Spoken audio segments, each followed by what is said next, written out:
then configure, file format, select Excel and pivot.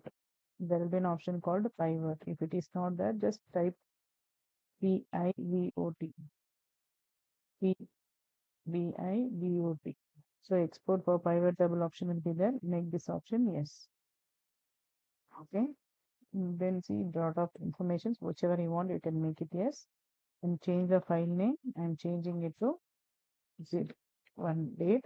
So I can identify it. Make sure this extension is there. Okay. Then export it.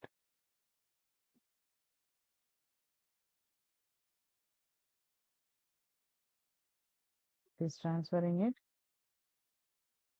See, you can see the lot of entries with item-wise reports are there. So here it comes up, for example, if you are seeing one voucher invoice number, see that invoice number and its item batch and what is the item name and what is the batch and what is the purchase rate and what is the margin. It will show like this. So you can identify which is coming negative.